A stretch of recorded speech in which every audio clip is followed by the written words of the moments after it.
Jake O'Neill is a small town kid from Fruitland, Idaho, right? Small town who grew up with motocross and golf and then got into the basketball side of things midway through high school. Didn't play AAU, didn't even play summer ball until his later years in high school.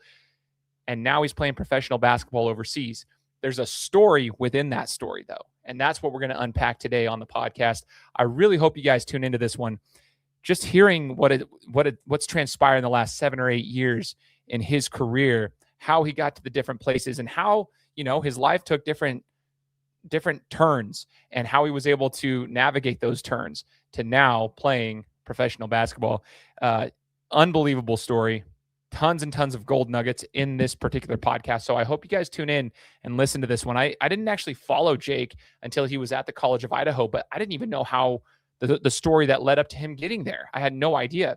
And that's what happens sometimes. That's why I love doing this show, is just being able to, hear these stories and letting the guests share those stories with us so we can learn. Because if you were like me, you might have just thought, oh yeah, he was playing basketball, played college ball, had no idea what was transpiring up until that point. And then what's transpired after. It's really cool to hear his side of things. And I'm excited to share that with you guys here on the podcast. So get ready.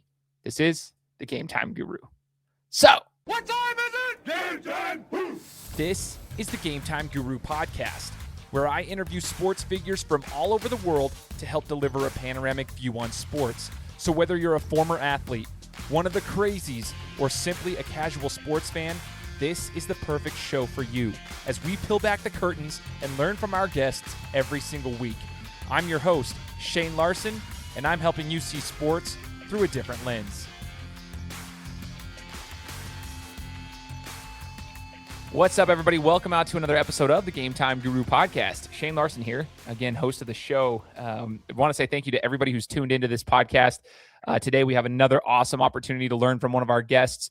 The people who live here in Idaho are going to recognize this name in the basketball sphere, but now he's playing, professionally. He's doing his thing, traveling and he's got quite a story. The whole journey continues, but man, it's been a really cool thing to watch him in his journey in the collegiate world. But before we get started, I just want to shout out all those who have tuned in. If you haven't tuned in before, maybe this is your first time ever listening to an episode, I just encourage you to subscribe to the show on whichever platform that you're listening on, whether it's Spotify, Apple Podcasts, maybe you're on YouTube, which is the channel we're trying to build right now. I've almost got 1,000 subscribers on YouTube. I've been really slow to build that platform. Always built my audio base. My audio base was the first part of this podcast for the first 5.5, 6 years. The last 2.5, 3 years, we've trying to build the YouTube side. So if you guys want to give us a follow on whichever platform, it's free. Just do that. We truly do appreciate you. I also want to shout out today's sponsors. You guys heard in the introduction, Grit Sticks. They're an awesome local company. For those who follow me, one of my biggest things is just fitness, trying to get myself back in shape as a guy in his late 30s, a dad, a husband, trying to get myself back into athletic shape. One of my best things that I do is I have snacks in the middle of the day. I always like to have like a jerky stick. The Grit Sticks are a locally owned company, family owned, very high quality beef sticks that I would highly encourage you guys to do. So check the description in this podcast and you guys can get yourself some Grit Sticks that are locally owned and made here in Idaho. So super, super cool. Grit Sticks. Check it out. Now to the good stuff. We got Jake O'Neill on the podcast, basketball player. We're going to hear your story. Jake, thanks for joining the show, man. Thanks for having me, man. I appreciate it. No doubt. Heck yeah, dude. So we've been trying to get this podcast started a little while. I reached out to you, I don't know, months ago, maybe even a year ago. We were trying to figure out how we can make it work.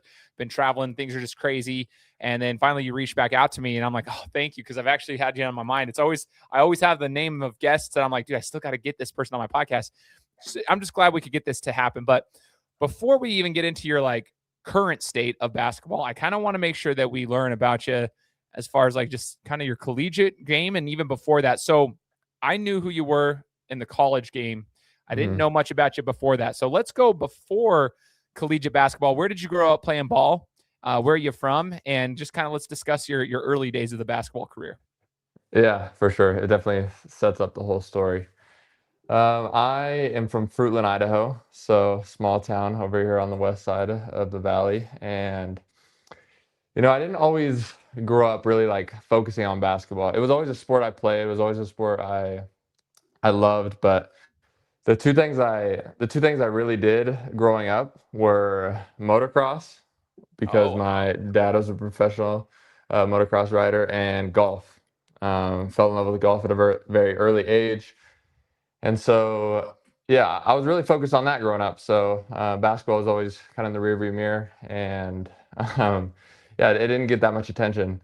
I stopped riding dirt bikes when I was 13, I think. I started getting pretty tall comparatively to most dirt bike riders, and I got injured a couple times. My mom was like, no, we're done.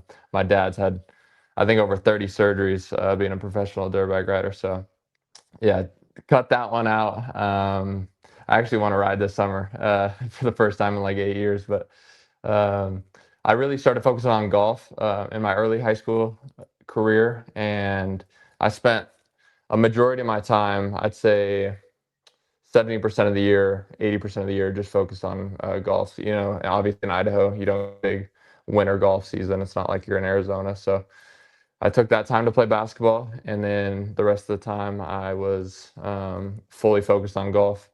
I didn't really start to take basketball serious until about my junior year, which is where things started to kind of take off, but it's definitely not like I was a highly rated recruit or anything. I was more highly rated in golf. I think I was the top recruit in my class in Idaho, and I had multiple Division I offers, and I was focused on that. But yeah, we got a lot of stuff to cover in there, especially my later years in high school, for sure. Well, let's unbox this a little bit, man. So first off, Fruitland, Idaho. Okay, Fruitland, small town, like you said. So for those who are listening to the podcast that aren't from Idaho, Fruitland's just one of the smaller schools around here. I won't say it's the smallest. It's not. It produces a lot of good athletes. I've seen a lot of y'all out there like hidden gems, man. But it is a smaller school, and so in Idaho, there's classifications right now. It's 6A, 5A, 4A, 3A, 2A. It used to be 1A through 5A. I don't know. I mean, whatever. They had to switch it up a number. I don't fully understand why, just to make it congruent with some of the other states. But I remember I grew up playing for Meridian back in the day, right? So I'm a 5A guy, which is now 6A, like the biggest. And then we always just like, we never heard much about it because there wasn't a ton of media around the smaller schools, but it was always interesting, Jake. There's been multiple people I've had on my show that have been like, they made it to higher levels of their sport that came from the small schools, like the Shea McClellans and so forth. I mean, there's a lot of them like yourself that have made it to the higher levels. And so it's interesting. It's always like the guys flying under the radar in the smaller schools that are just, you know, they breed athletes out there. So motocross, I want to make sure I unbox that one. I didn't know that piece about you. So let's talk about that. I had a guy named Christian Craig on my show about 2 or 3 years ago. Wow. Really? So Christian was a dope guy. He was a good one to have on the show. But it was interesting because you mentioned injuries, right? You said your dad's had over 30 surgeries. You've gotten injured a lot. Christian, right after he was on my podcast, he literally like shattered his collarbone. So he had a terrible, it was weeks after he was on my show. I'm like, oh my gosh, did I jinx him? And it was terrible. Like he like busted himself up pretty bad. Talk to us about like the injuries, man, because motocross is a crazy sport. Like, why do that? Is it the adrenaline high of it? Like, because dude, you can get some messed up stuff happening when you're riding fast on a bike. Yeah, man. I don't know. It's I don't know if it was bred into me, but I just wanted to go fast as a kid, dude. Obviously, watching your dad do it. When I was growing up, he had just retired, but he still loved to ride. And so, yeah, I mean, I just loved it. Just going fast on a bike is, yeah, definitely adrenaline seeking for sure. But the injuries are crazy, man. Like, my dad and I would train together, and it's probably not good that this happened, but I can remember like 2 or 3 situations where I'm going basically over a jump, and my dad's just knocked out over the jump. You know what I mean? And I'm there to wake him up. Yeah, it's a gnarly sport. It's not if you're gonna get injured, it's when you're gonna get injured. And they're honestly the toughest athletes on earth. It's crazy. You talk to Christian Craig, he's like a top 15 rider in the entire world. And I love watching Supercross and motocross, honestly. The Final Four was on, and it was on a Saturday, and there was a Supercross race, and in my family, the Supercross race is on the big screen, and then we got the Final Four on the computer. So that tells you how we're looking at it. But I can remember last year watching a motocross race, and RJ Hampshire, which is a similar level to Christian Craig.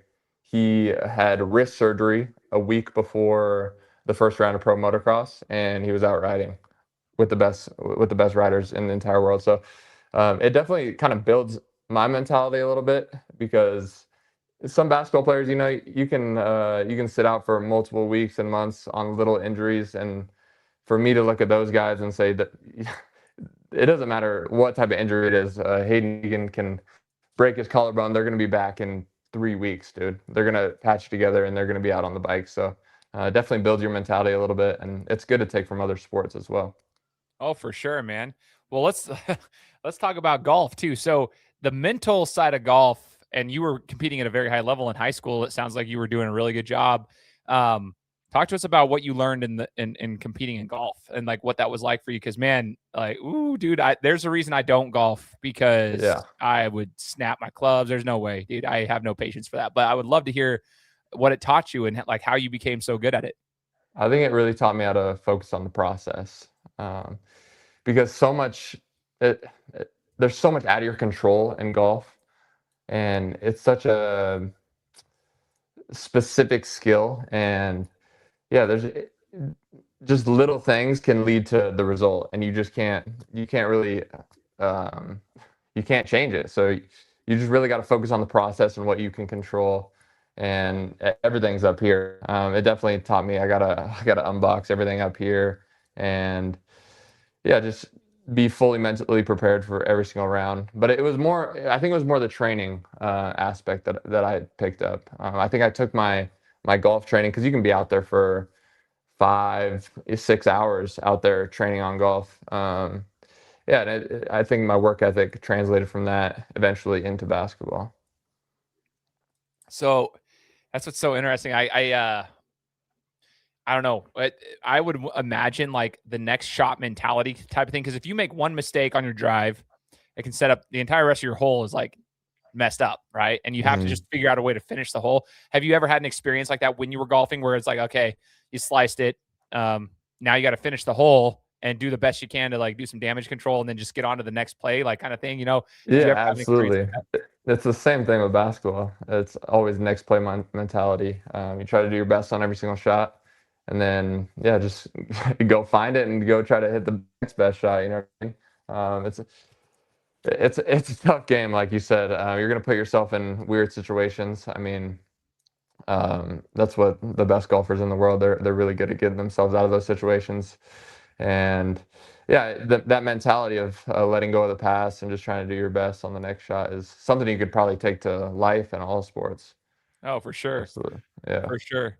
So Jake, you said, junior year ish is when you kind of started taking basketball a little more seriously. So you got the motocross and the golf background where you're competing at a pretty high level, you're doing your thing. Then basketball became a little bit more serious during that junior year of high school.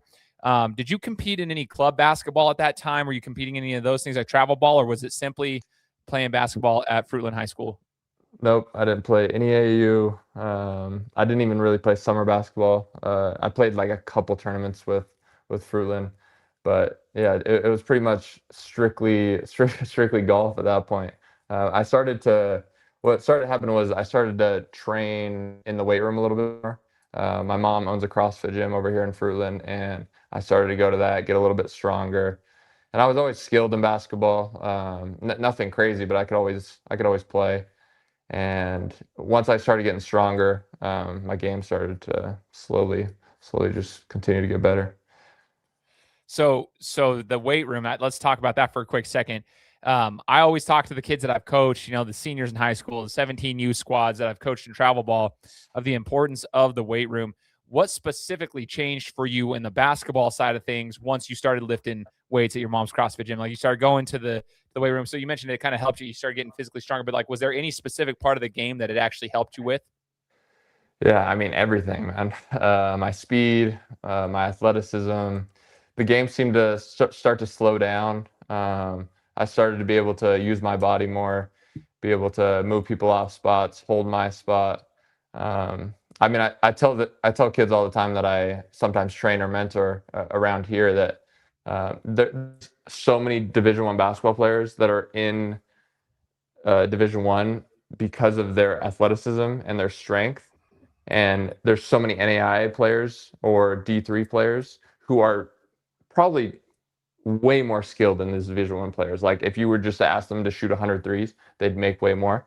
But the game is it's so strength dependent, dude, especially at the higher levels. It's huge. I mean, if you're not lifting, yeah, you're losing, to be honest. Ooh, that's it. That's a good thing to mention, because like Jake, when I was in high school, one summer I had a trainer. This is because I made the C team at Eagle High School. I still am bitter about that, but I made C team my freshman year. A lot of political stuff there. I was like, okay, well, I just said I'm not playing. I'm gonna go put some time in and get myself ready. And one of the things he had me doing is lifting weights. I was a scrawny little guy, probably weighing in at about 150. 6'2", 150. It just wasn't big. And I wasn't athletic either. I wasn't quick. I wasn't any of that. So it was just like, nah.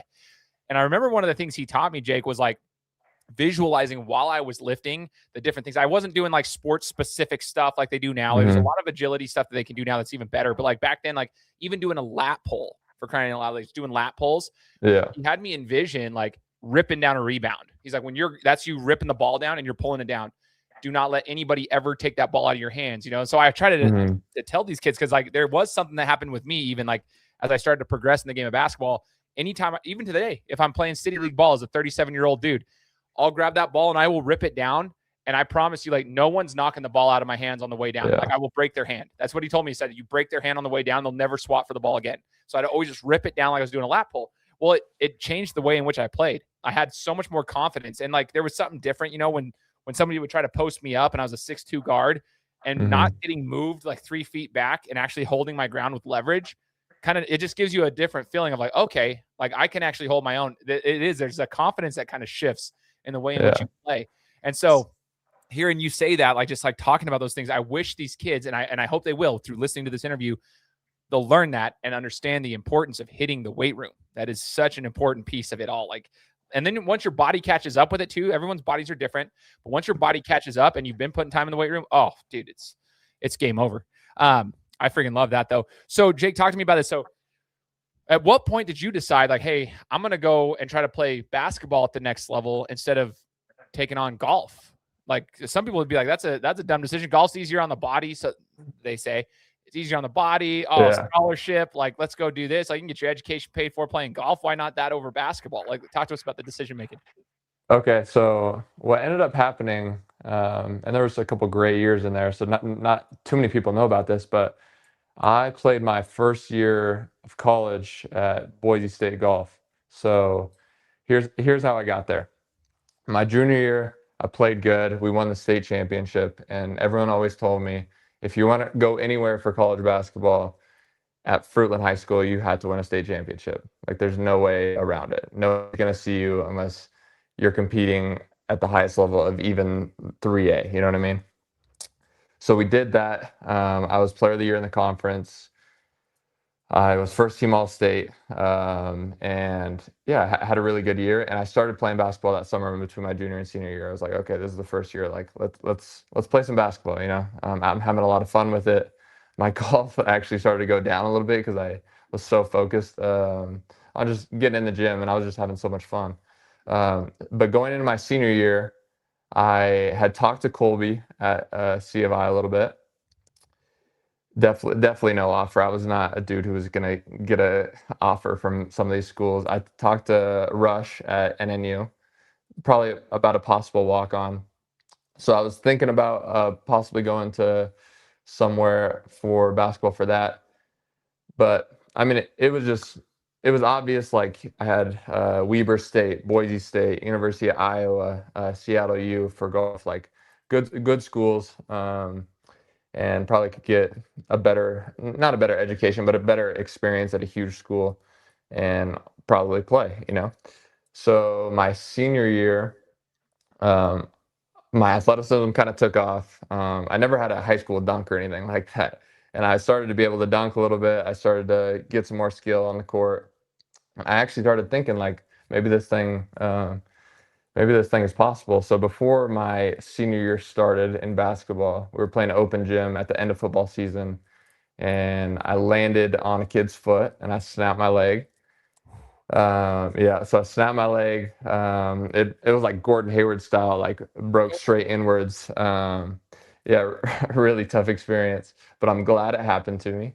Um, what happened from there was it gets a little dark because it was definitely the most dark month of my entire life. I remember it was October of that year. I think it's 2018. Uh, in that same month, my parents told me they were going to get a divorce. My coach, which was my principal as well, and my mentor, he got arrested and got fired from everything. I broke up with my girlfriend at the time of 3 years, which as a high school kid, it Oh just yeah. tears your heart out. You're so emotional at that age, and we had a death in my family.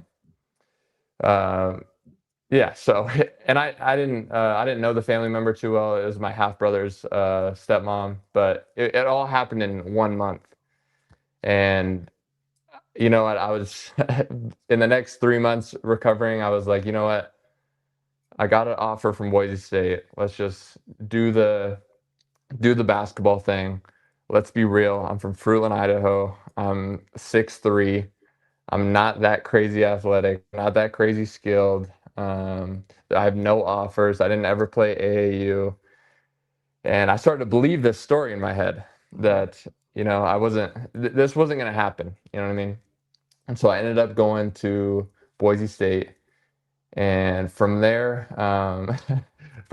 I just couldn't stand golf, dude. I mean, I couldn't not stand golf. I loved golf, but college golf, putting so much time into one thing that you're not fully devoted to is so hard. And a lot of people get into college with athletics and they realize that, and that's why you see so many people quit after their freshman year because you are spending so much time on one thing. It's your entire life, and if you're not fully committed to that thing, it's gonna be rough. So I ended up spending a lot of time at Boise State Rec and playing basketball. I played basketball for 3 hours a night there.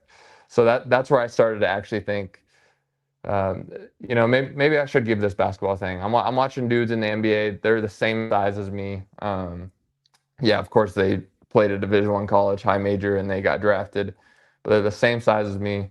Why not me? And I started to change that narrative in my head of, you're this kid from Fruitland, Idaho that, it's just not likely, you know what I mean? Why not? Why not me? Like, what if? Those types of things started to pop into my head. Man, this is crazy though, dude. I don't think a lot of people know this. I mean, maybe the people that know you Yeah, know the for story. I sure. don't think the general public knows this though, Jake. This is what's cool because that's quite the turnaround of like events there. So I want to actually go back to that October where you just mentioned the storm that hit your life. Mm-hmm. You're talking about parents divorced, death in the family, broke up with the girlfriend, you got an injury, all the things. Okay. That can send you for a spiral. Like I've talked to people, Jake, about my own injuries. Like when I ripped my shoulder out, had surgery, Yeah, couldn't move it for 6 months. Like the mental, like that spiral, like, dude, I was in a dark spot. And that's yeah. easy for athletes and just humans in general to spiral out and lose control and never gain it back. What did you do to make sure that you didn't spiral completely out of control? Like, what did you do? What helped you stay grounded, so to speak, during all of that storm part of your life at that moment? Yeah, I mean, a lot of it was my family, just staying close to them. But I'm not gonna lie, like it did affect me. I went to a pretty dark place, and normally I'm not like that, dude. I'm a happy guy. I love life. But yeah, just that's kind of the first time I started to ground my faith in Jesus Christ, where um, I started believing something bigger than myself because I just felt like all this stuff was happening to me, and I was just asking myself why, and I started to really have a deep faith that there's a deeper meaning to all this stuff, and this stuff is happening for a reason. And once I changed that perspective, I started to get a little better. And then at the end of the day, me and my dad talk about this all the time, but I think the times when you're injured, dude, I swear it flies by. Like it goes by so quick. I have no idea why that is. Of course, there's the days where it just feels like, why can't I be healed already? But once you look back on it, it's like, that happened for a reason. And honestly, I'm glad that October happened. Um, And once you start to change your perspective on things, I know my junior year, I'm sure we'll get into it with C of I and Colby. I brought something to the table for our team. Jocko Willink, he's a SEAL. He talks about good. You know what I mean? Anything that happens in your life, good. Anything that happens bad to you, you should say good to it. You know what I mean? And I started to change that perspective, and I was like, you know what? This stuff is good for me. Like it's making me stronger. It's making me more resilient. And at the end of the day, I'm glad it happened. Dude, okay. So we're going to have to get, okay. There's so many notes I'm taking right now because I did talk. Colby's a good friend of mine. I've had him on the show twice. Love the dude. I've known him. I played high school ball when he was playing high school ball at Boise. I was playing at Meridian. So like I've known Colby forever. He's just a year older than me. And he talked to me on my podcast about like some tips and tricks about like how to keep the team moving. Like, cause as a coach, I get really pissed off at referees. That's one of my biggest things, dude. I will light a referee up if they disrespect me or anything. I have a problem. And Colby's like, nah, dude, I'm the same way. So he talked about the whole concept of like, that was a bad call. Good. All right. So what's next? All right, good. So I'm going to have to, okay, we need to make sure we cover this because I want to hear your spot on that. And Jocko, I actually got to meet Jocko at one of our work events once because he came and spoke over there after he wrote Extreme Ownership and everything. So let's go into this. Okay. Before we get to that point, you're playing at the rec center. You talked about your freshman year, Boise State, you're golfing. You're not fully dedicated to that sport. You're not really loving it that much, but you are starting to realize how, I got some potential playing ball. You're playing at the rec center, which by the way, Boise State rec center ball, there's some good ball over there. Okay. I used to play there all the time, dude. They'd have the basketball player, dude. Kellen Moore, of all people, who was like the most unathletic football player ever at Boise State, but like super good quarterback, was a legit hooper, dude. Like the dude could like hoop. And like, so there's some good ball going over the rec center. So you get the football players coming, and it starts getting rowdy in there. All three courts are filled. Yeah, it starts getting crazy. It's good stuff, man. So what was the next steps? Okay, you're like, hey, what steps do I take in life? How did you end up at College of Idaho after you were at Boise State for your freshman year? So actually, the first thing I did, I have a family friend. His name is Brian King. You might know him. Of the name, yes. Yeah, he's a great basketball player. Played at Boise State, played at Oregon State, played in Australia. His son Brooks King played at University of Utah. Great family, but he's kind of always been my connection to college basketball, and he's been he's probably the biggest reason I am here right now, because I just don't think those doors would have been open to me. Because I'm not going to say he saw this coming, but he believed in me, and because I don't think anyone saw it, even me. But he believed in me, and, he told Colby that I'm a good person and I'm going to be good for the team. So I talked to him, he talked to Colby, and what happened was Colby brought me on a visit. And I'll remember it like it's yesterday, where they were playing Evergreen State. He brought me in before he went to talk to the team. And Colby will tell you this. We had a whole talk, and he said to me at the end, I have a spot for you, but I don't think you're going to play. I have no idea if you'll touch the court in 4 years. And I looked at him dead in the eyes, and I said, Coach, all I need is a shot. I appreciate the opportunity. And I don't know if I committed at that point, but I said, all I need is a shot. All I need is a shot. Just give me one opportunity. Fully walked on. And C of I is not cheap. And fully walked on, bet on myself. And we went from there. I feel like I've been chasing this dream ever since then. Like ever since that moment, I feel like the last 8 years or 7 years has just been flying by. It's just been this constant chase of this dream. So going to C of I, though, what's crazy about that is, for those who are not fully well-versed in the NAIA scene and just how it is, College of Idaho is a prestigious program for basketball. They are a championship contender for basketball year in and year out. That's what Coach Colby Blaine's put together. They were always, for the last decade or so, they've been on the rise. So it's not like you just walked into a program in the NWAC or something for junior college where you can just like come and play. No, this is like a pretty prestigious program. The school, like you said, it's a very good school, but it is very expensive. And so this is the equivalent of like, you're going to bet on yourself in the business world. You quit your full-time job. We're going all in on this. We got bills to pay.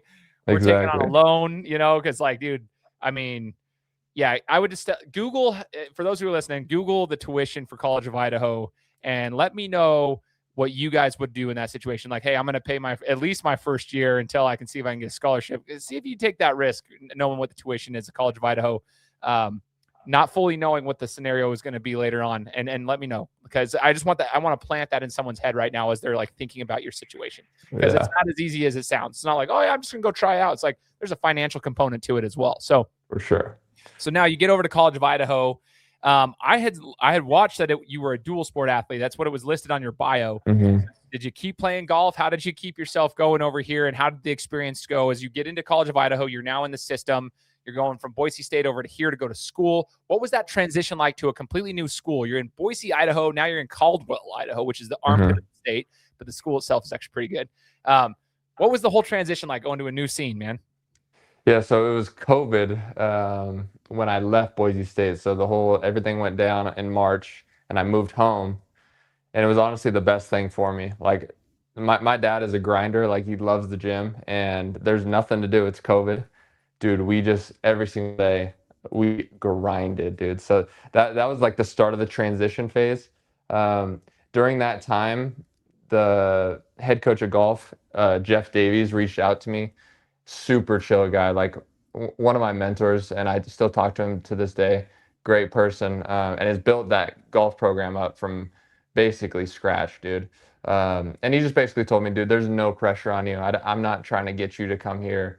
Obviously, I had a lot higher schools trying to get me to play golf. He understood my talent level, but he was like, dude, there's no pressure if you just want to come play a couple tournaments after the season. And I did, I believe, all 4 years, maybe 3 years. I think I was injured for one of the seasons after basketball season. So after basketball season, I would always go out there and play. And, it was fun. I don't think college golf was for me.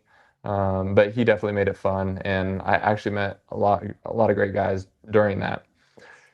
But in saying that, the transition was crazy, dude, because I had no idea what I was going into. I played high school basketball at Fruitland. I didn't play any AAU, so I was very nervous coming in. Like, I just had no idea what to expect. And, preseason was tough, dude.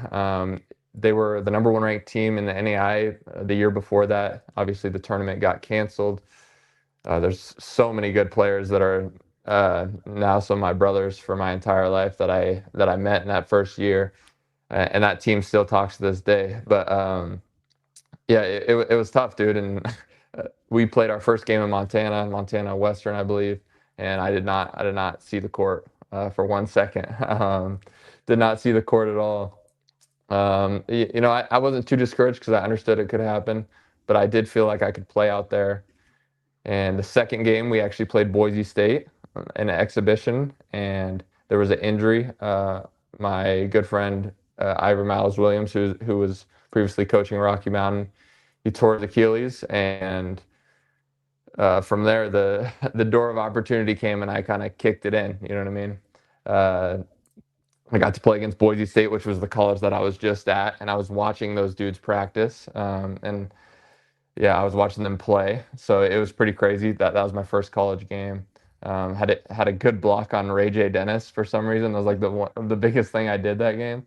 And from there, we played Utah State, and there were some COVID issues with Utah State, and basically they gave us a choice whether to play or not as our team. And one of our players sat out, dude, and Colby looked at me like, hey man, you're starting tonight. And from there I started every game that season, and by the end of the season I was actually playing really well, had some 20-10 games, and ended up winning freshman of the year in a walk-on season, which is pretty crazy. But that's what the transition was like in a nutshell, man. Man, so it's crazy, dude. It's crazy to hear your story. And it goes back to what you told Coach Colby Blaine, right? You said, I just need a shot. Like, all I need is a shot. Give me a shot. And here you are going in to walk on. You said it was tough, taking advantage of opportunities. Obviously, some stuff, that's just how it rolls in sports. Sometimes, Ivory gets injured, tears his Achilles. You come in there, take over. have a shot.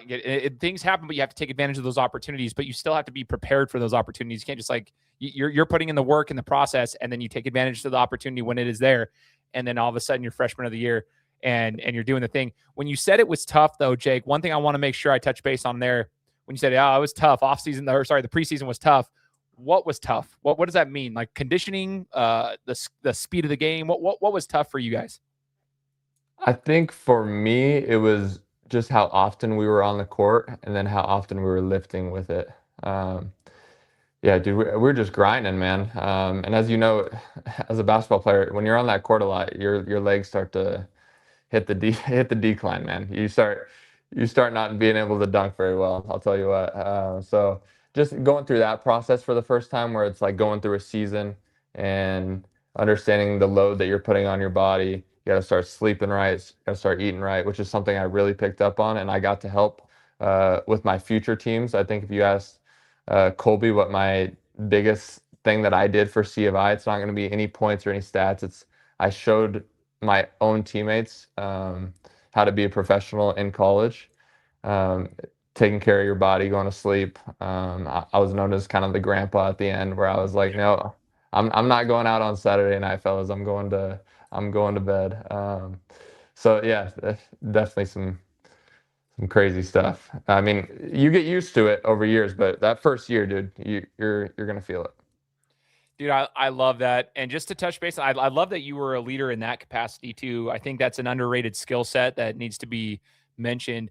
When I had Trevor Mowat on the show, he was talking about Fred Taylor, NFL running back. He was trying to work with this guy who was in the middle of a contract year.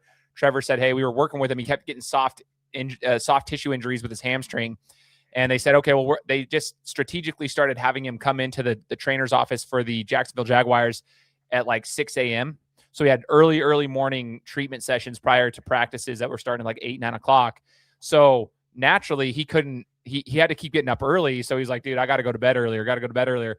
And they said the difference that sleep made for him was unbelievable. Because one, he wasn't going out. He was staying hydrated because he wasn't out drinking all night and partying.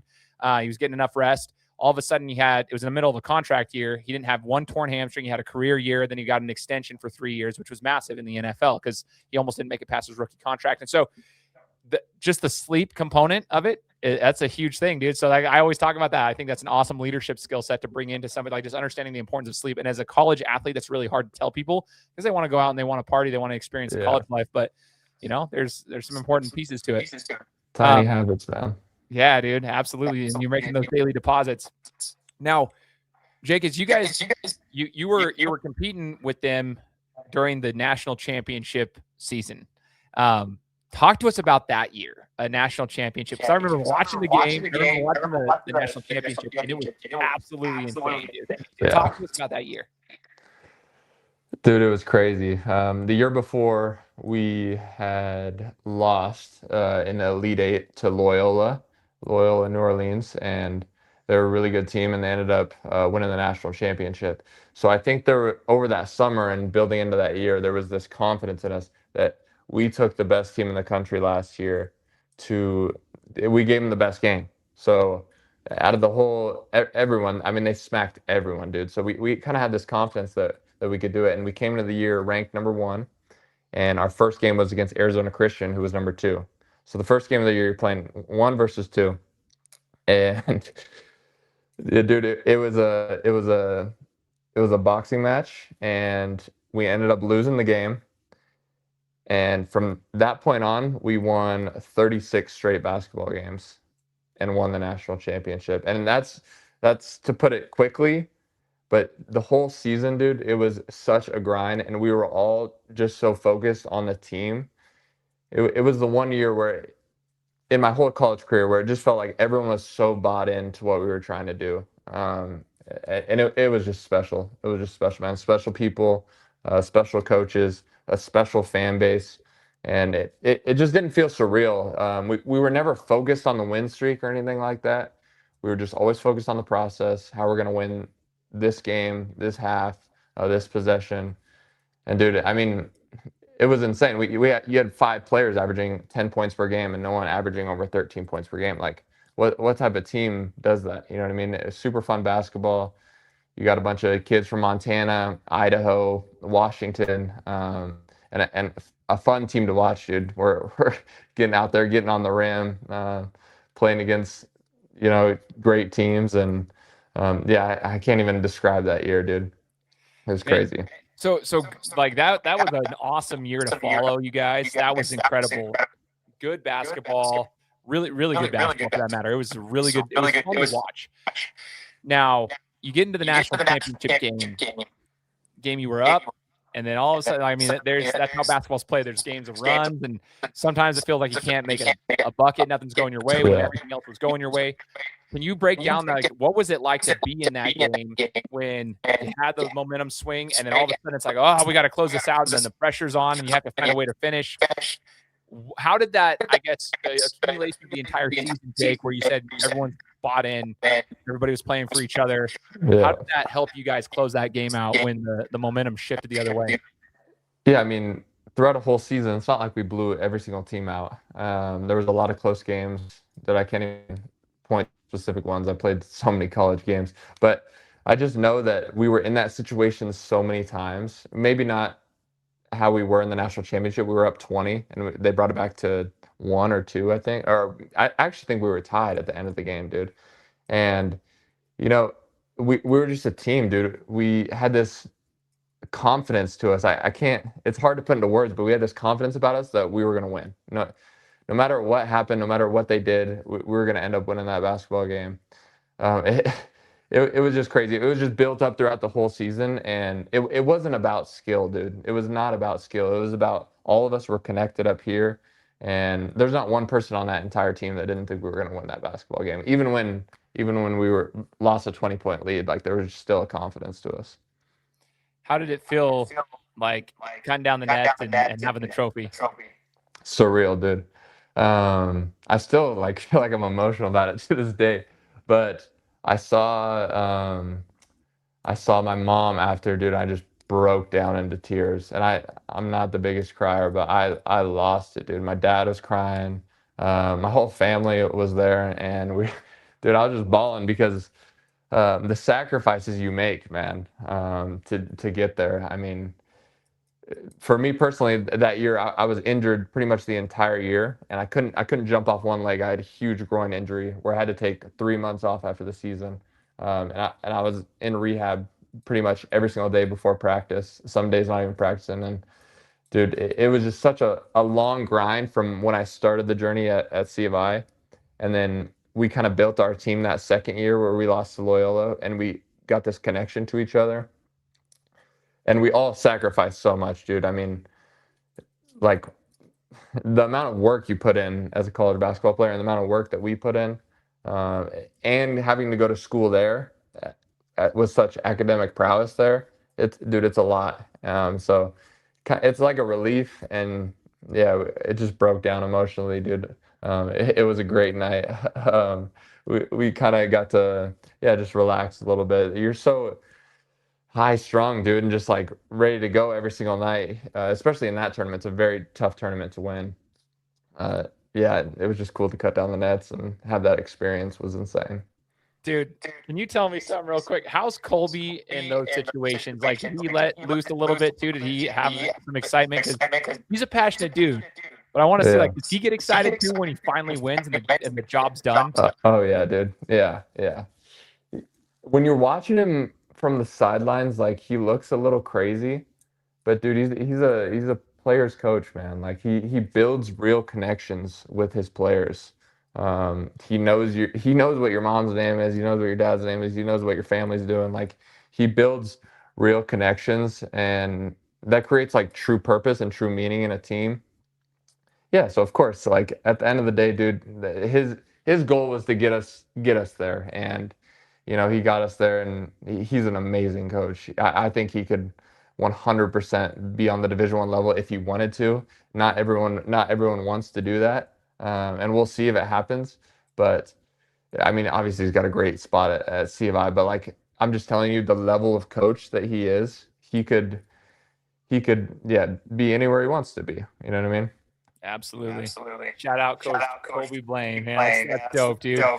Well, Jake, as you finished up your career at C of I, you still had eligibility left to play, and you went over to Idaho State, going to Big Sky Conference. You're going to the next level essentially, and you guys were a solid rebounding team, like as well over there. There was a lot going on. But I want to know about that transition to that style of basketball. What made you decide you still wanted to keep playing? And you wanted to go on and have another shot at it with another squad, this time in Pocatello. Yeah, so I ran out of academic eligibility at C of I. Had to move on. Had one more year, and Colby and I had talked about it. We have a very open relationship. We talked about me possibly leaving my junior year when we won the national championship, and that following season. We talked about it then. He said, "Here's your doors. Here's what we can do," and I ended up coming back. And then that following year, the plan was to get a Division I offer, and Coach Looney was gracious enough to give me an offer like all the way back in November of that year. So I didn't take it until after the season because not a lot of people called, to be honest. I mean, I was an NAI player averaging 10 and 8, and I averaged that over my pretty much entire career. So the transition was scary, man, because you just don't know if you're good enough, honestly.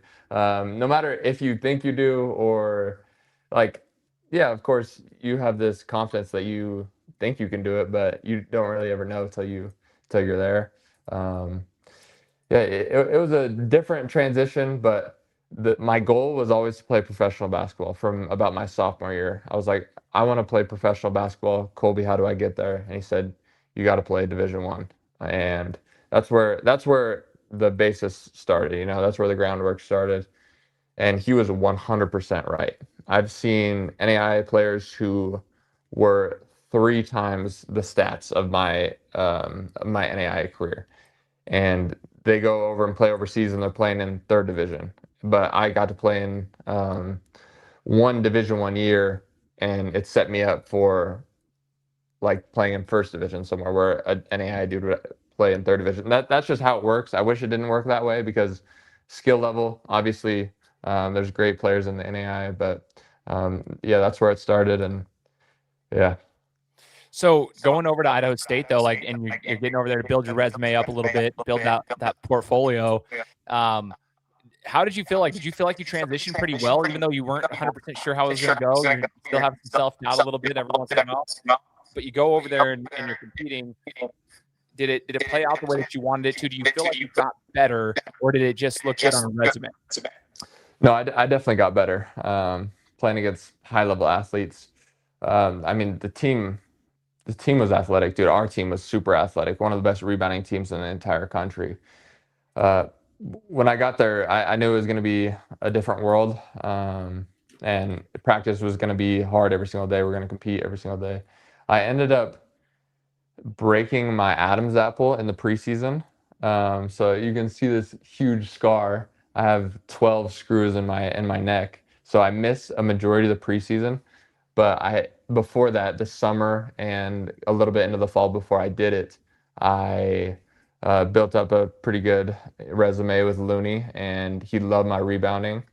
He's the biggest rebounding coach in the entire country, I guarantee you. I wasn't shooting it great last year, and he did not care. You're going to get out there because you can rebound, as a 2-guard.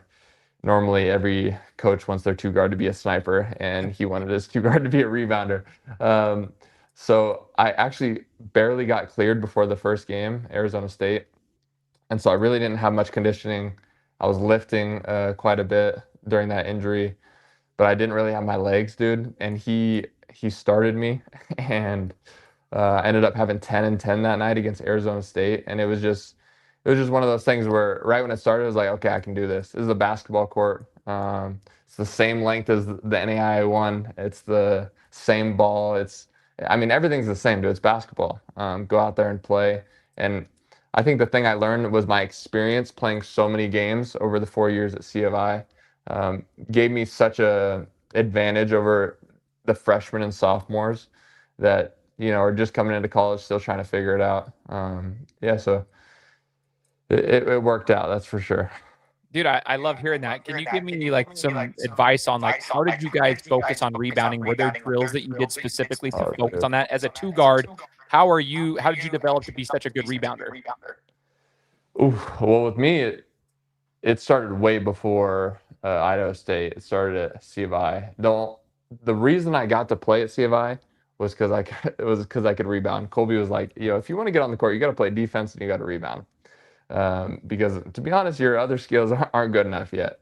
Now they're much more defined, but that was always my mentality at the start. Every ball that comes off the rim has got to be mine. When I got to Idaho State, that was already built in my mind. It was more here than it was some like tactic, I can tell you, if that makes sense. Mhm. Because I was so focused on it, my instinct started to build up throughout the 4 years at College of Idaho. And I averaged 8 rebounds in 23 minutes at COI. So when I transitioned to Idaho State and I started playing a lot more minutes, I think I averaged 34, 35 minutes. That's when it bumped up to, I was averaging 10 and a half for a while. I ended up finishing at like 9.5. But the drills at Idaho State were crazy, dude. Like you see on Instagram or TikTok where the dudes are basically like playing football and they got pads on and stuff, and they're just going in, and they got the thing on the rim where the ball can't go in. Dude, it was basically like that, dude. I remember getting shoved into bleachers. I remember shoving people onto the ground, dude. It was full on. But it built our mentality as a team that you had to rebound to be out there.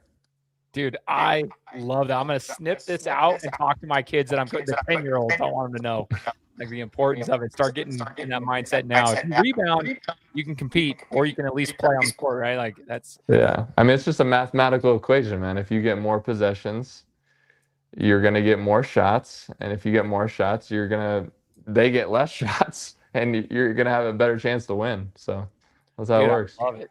Oh, I love that.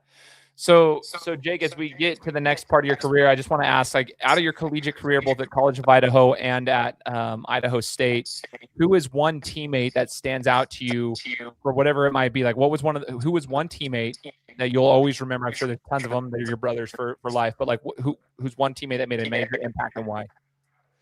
Ooh, that is so tough, dude. Wow.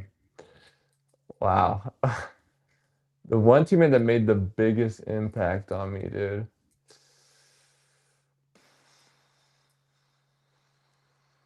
I got to go with one of my best friends, Tyler Robinette or Stratton Rogers. You can pick either of them.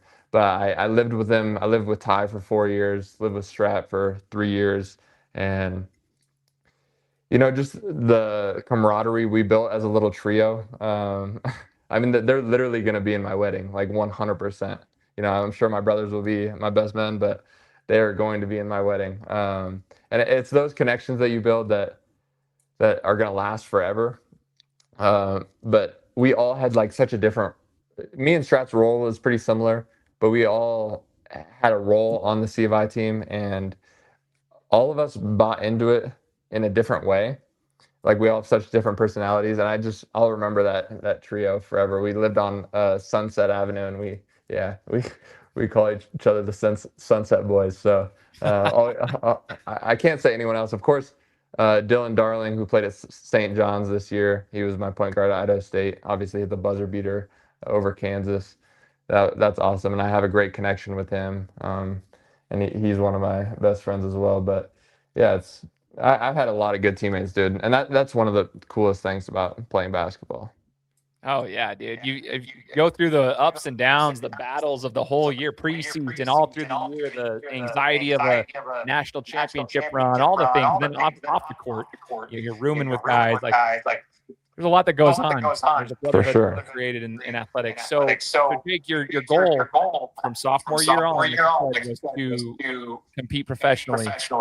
What was the process? Because there's one side of things in athletics to get recruited collegiately, but now you got to figure out the agent and trying to get a connection to the professional world overseas. What is that like? How did you even get into this? How has it gone so far? Talk to us about this now.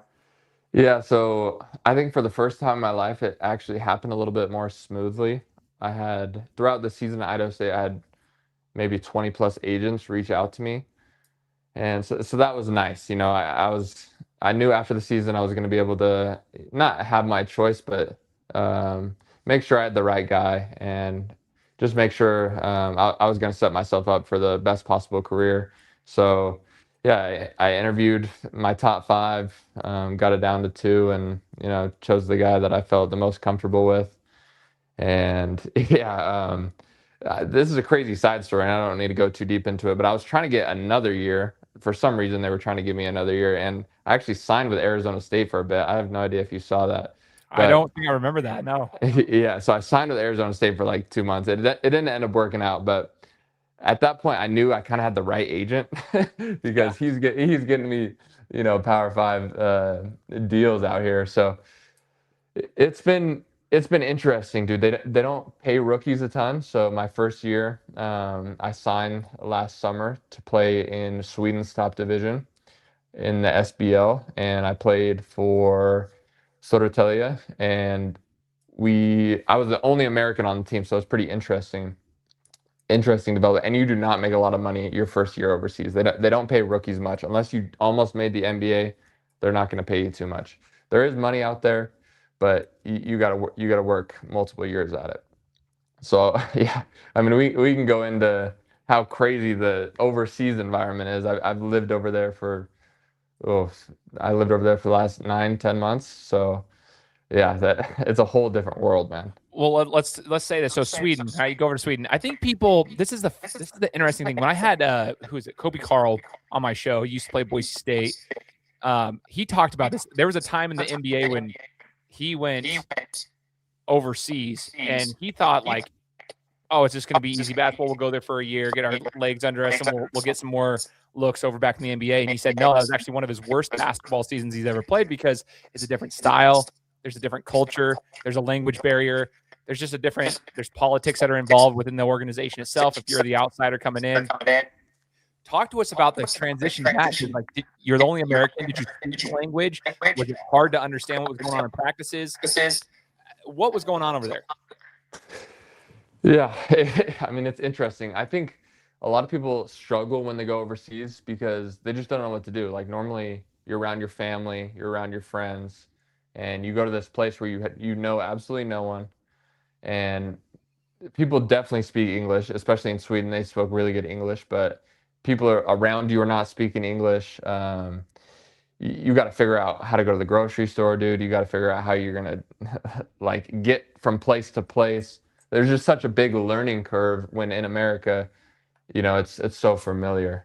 Yeah. I struggle in my first month or two with the accent, but because my head coach was Bosnian, he coaches in Sweden, but he was Bosnian. And if you get an Eastern European coach, they are a little nuts. And I love him. I love him to death. I hope he doesn't see that and feels bad about it. But he's intense, dude. So my first month or two was interesting, dude. It was probably the hardest month of my life moving over there. You get over there and it's just emotional. It's just like everything's different. I've lived in Idaho all my life, and now I'm moving to a completely different country. I have no car.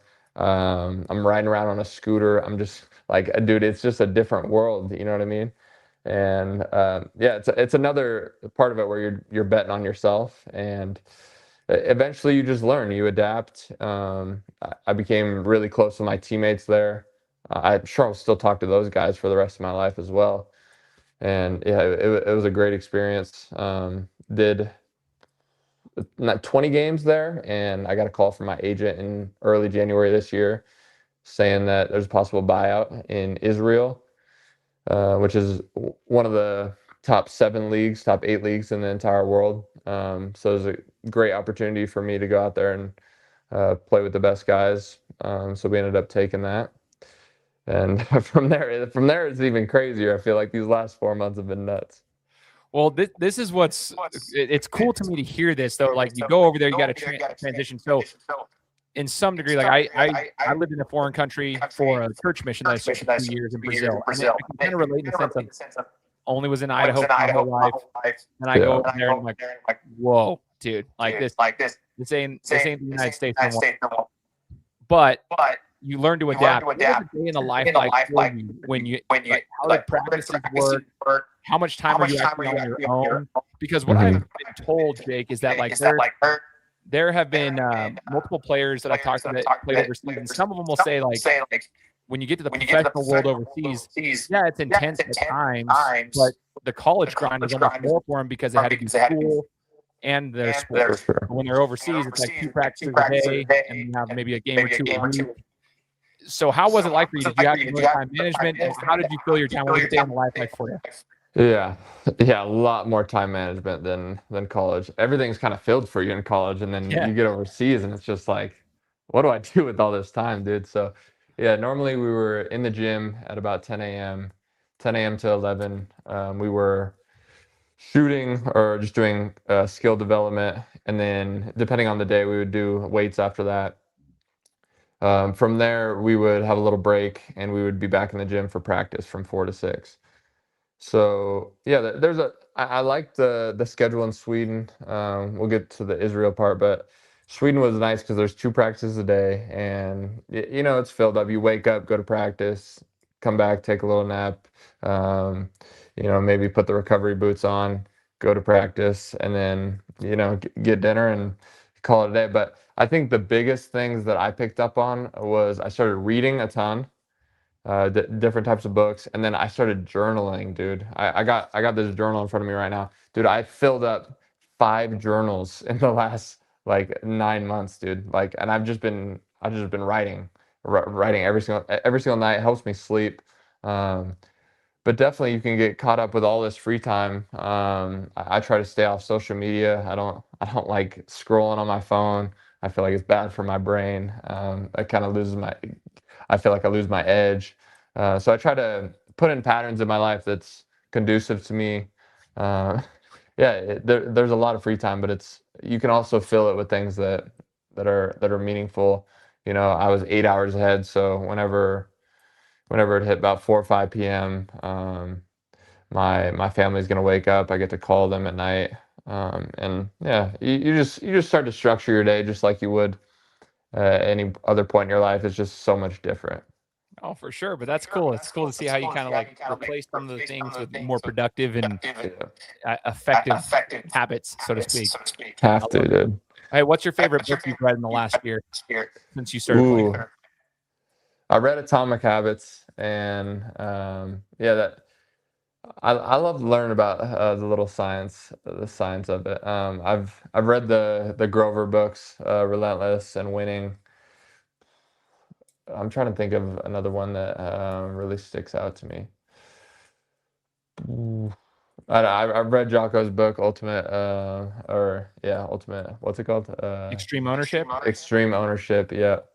A lot of good stuff. I've been reading the Bible a ton too. That's probably the number one I should say. I read the Bible in the morning and at night, and just trying to take bits and pieces from every single part of it, and mold it into the person I want to be. Heck yeah, man! Bookend your day with some biblical study. Yeah, absolutely. Love 100%. it. No, that's cool, man. All those books are great too. I think that's awesome. So let's talk about your Israel transition too. Especially at this point in history where when people hear Israel, they're like, why would you go over there? People are just scared of it. So like, what was it like over there at this particular point in time?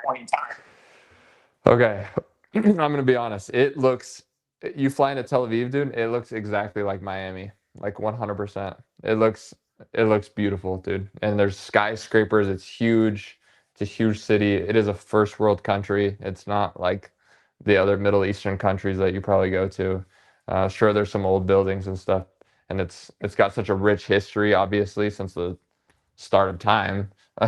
But it's beautiful, man.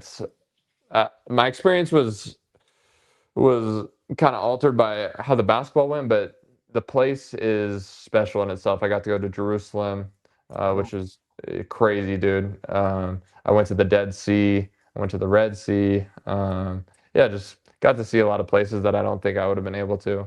Even in Sweden, I got to spend a lot of time in Stockholm, which is, I mean, it's just crazy that I get to do these things, and they pay me to go over there and do these things. You know what I mean?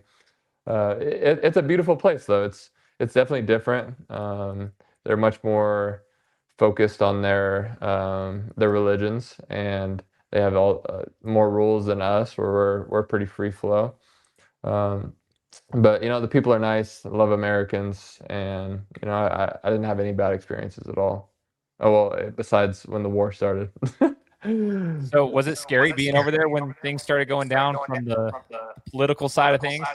Yeah, so I was there at the start of the war, and yeah, the sirens started going off. Dude, you got to get in your shelter and basically wait it out. It only took 2 minutes at a time, and the Iron Dome is insane. They're knocking everything out of the sky. But I was in Beersheba, which is the biggest southern city in Israel, and yeah, we didn't get too many missiles, but there's missiles coming at you. It's a different feeling than you're used to. But I tell people this all the time. They're so used to it over there, dude. It's they don't really have crime like we do, so it's just different, dude. They're used to that, and we're used to some crime that happens on a daily basis. It's different worlds, absolutely different worlds. There's some people that don't even go in the shelter when the sirens go off. They're just gonna continue their day walking their dog. It's pretty crazy. But yeah, it was scary, but it's an experience I get to tell for the rest of my life, dude. I was like mid-war somewhere. It was crazy. But I got sent home. I had to go through Egypt, and yeah, I got sent home for a month, and then ended up getting sent back to be able to finish the season, which was super cool. Dude, no, that's cool, and it probably gives you a little perspective on just life. Like you said, that's how they're used to. We have crime, and it's two different worlds, but like for them, it's just normal. And yeah, I don't know. It gives you a different perspective on things when you actually get to live it, which I'm kind of jealous of. I think it's awesome that you have that experience, even though it's scary. So the basketball in Israel, I mean, you hear about some of it. I think Pat Beverly was there for a minute. Yeah. We hear about some of the ball that's played over there. What was that like for you over there playing in Israel? Dude, it's unbelievable. It's such a good league. I mean, obviously there's money there, so players are going to go there. The two top leagues play in EuroLeague, which is the top European competition. Multiple other teams play other European competitions. There's so many good players, man. I have a list of the players I played against. This isn't even just the players I played with, which I'm going to get into. This year I played against DJ Burns from NC State, which is a legend from March Madness. Cassius Winston from Michigan State. Lonnie Walker, who was on the Spurs. O'Shea Brissett, who was in the NBA. Malik Hall, Michigan State legend. Bryce Brown, an Auburn Final Four guy. One of the best shooters I've ever seen in my entire life. Not to give him too much props, but the dude can shoot. Tony Douglas, who used to play for the Knicks. He's like 40 now. Jemiah Neal, who played for Creighton. I played against Trey Townsend in Sweden, who was on Oakland when they made their run and then transferred to Arizona. I played against Ish Wainwright, who was in the NBA. Jared Harper and Denver Jones from Auburn. So like, dude, so it's mind blowing to me. And then it's not even getting into the dudes I played with. I played with CJ Ellaby, who was on the Portland Trailblazers for multiple years, who was an amazing guy, and he's a big reason why I'm so close to Jesus right now, because we had so many good conversations, dude, and I really appreciate him for that. But he played in the NBA. Cody Demps, who's a 32-year-old vet, he got a 10-day with the Kings. He played in the G League for a while.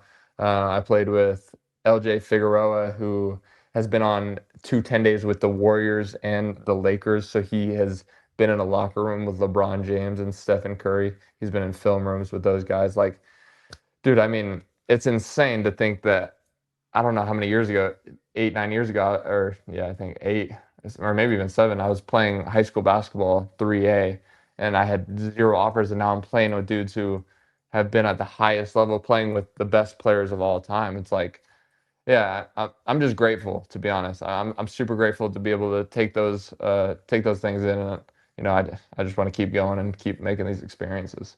Dude, those names you just mentioned, even Tony Douglas, dude, like, dude, sometimes Crazy, you dude. forget people, like, I think just the casual fans forget what happens to guys after they leave college. The NBA only has X amount of roster spots, dude. That's the reality, right? For People have sure. to remember they've got veterans that are all playing. Unless you're a first-round pick, you're probably going overseas or you're done playing. But there are some really good players competing overseas, and you were just mentioning just a handful of them. I'm like, dude, there's so many good players. After these first, two, like Sweden and Israel so far, Jake, what's your plan now? What do you know now? Is it physical? Do you need to get more size on you? What do you want to be working on? You want to keep playing? Yeah, so you look back, I kind of played 3-4 at C of I, and then I started to play more two when all two pretty much when I played Idaho State, but I wasn't really like a combo guard. I didn't come off ball screens or anything like that. And then I got to Sweden, and I was getting 30 ball screens a game. I was able to be the main shot creator, one of the creators for other people. And so I just got to continue to build my skill within that. Obviously, my shooting has continued to get better and better throughout the years, and coaches are wanting me to shoot more. Normally, I'm a 2-point guy, shooting mid range and getting to the rim, but I'm still continuing to get better at the 3-point shot. Physically, I'm in a good spot, but continuing to get faster, dude. Overseas, you pick guys up. I've never picked guys up 94 feet, dude. I picked up every single possession this year that I was in. If I was on the point guard, dude, I was picking up the entire court. So being able to do that at a high level and still having a motor for the rest of the game is something you got to build up. But I'm a free agent right now. Right now the season just ended, so I'm not relaxing because I'm obsessed. I'm 100% obsessed with playing basketball. But yeah, I'm going to be focused on the next year in the coming month or the coming weeks, and hopefully be signed by July to play hopefully in Europe. No, that's so cool, dude. It's so cool to hear your story. Like you just said, 7-8 years ago, Fruitland, Idaho, and now you're playing against some of the top that's been around. Like they played at the highest level. They're next to the people in high school. Like that's a pretty cool thing when you look back at it and see it all. It's like I always say, like love, right? Lord playing chess, not checkers. He sees that eternal perspective, right? You were talking about that dark October, right? Things were dark in your life in high school, and things were going. And to look back and kind of see the eternal perspective of it. It's all been for your good. And I'm sure you'll look back 7-8 years from now and be like, yeah, look at that opportunity that I had. That's built me into whatever you're going to be. I think it's so cool to hear your story, man. And I'm really curious to get the next step. I want to know, are you still playing golf at all? Do you still play golf for fun? Yeah, dude, I actually just got done with a tournament the last 2 days. Dude, I love playing golf. And it's my perspective has changed so much on it. I don't put any pressure on myself. And it's just fun now. It's fun to be out there. Out at Scotch Pines and Payette is where I pretty much grew up, dude. And I mean, there's 70, 80-year-olds that I hung out with 10 years ago all the time, and I go out there and, dude, they treat me like family. Yeah, it's a special spot for me on a golf course, personally, and it's always going to be a part of my life. But I just know that it's not something that God put in my life to go chase. It's something He put in my life to be able to escape from society for a little bit and go out there and have a little fun. Heck yeah, dude. I freaking love to hear that, man. So as we wrap up, what's the biggest piece of advice you would pass down to the younger generation? Maybe there's a kid that's like you, 6'3", 6'4", has aspirations to play go to the next level, will say basketball, or maybe it's even golf, for crying out loud. Who knows? Because you're both. But what would be the biggest piece of advice you would give to them now? Maybe they're a sophomore in high school and they're thinking about those things. I'd say put it pretty simply. ask yourself about an action. If you're questioning if it's good for you, just ask yourself, is it getting you closer to your goal or further away from your goal? And if it's getting you further away, don't do it. And if it's getting you closer, do that thing a lot. That's really all I've done for 7 years, and it's got me to this spot. I can remember my freshman or sophomore year at C of I, guys would go out to party on Saturday night, and I was kind of a psycho. I'm like, dude, if you're going to party, I'm going to the gym. Maybe that wasn't the best for my sleep. I'm out there getting up shots at 12:30 a.m. But I'm always trying to ask myself, is this getting me closer? Is this getting me further away? And if you ask yourself that enough and just continue to focus on it, obviously you want to have balance in your life. You want to be able to live a meaningful life and a purposeful life. Sports is not everything. But if you continue to ask yourself that, you're going to get closer to your goals 100%. Dude, I freaking love it, man. And Jake, I just appreciate your time, man. I appreciate you, reaching back out so we can connect while you're home. You had the availability. So, dude, thank you so much. I really hope everybody else just tunes into your journey and everything like that. Stories like yours celebrated, and we need to that because that's a good story. Somebody who's living their dream, putting the work in the process. Yeah. 100%. Anyone can do it, man. Yeah, just don't tell yourself the wrong story. You know what I mean? It's awesome. But thank you so much for having me on. This is the first time I've really been on a podcast and been able to tell my story. So thank you so much. You're amazing at what you do. 100%. I appreciate you, brother. I really do. I appreciate your time. And for all those who are listening, again, if this is your first time tuning in, I just ask you to hit the subscribe button on whichever platform you're listening on, because we'll be coming to you every single week with a new interview. Take care. Guys, thanks so much for listening to another episode of my show. Now, if you could go and do me a favor, head over to iTunes, give me 5 stars, and leave me a review. It would be greatly appreciated. Thanks, guys. Appreciate your support.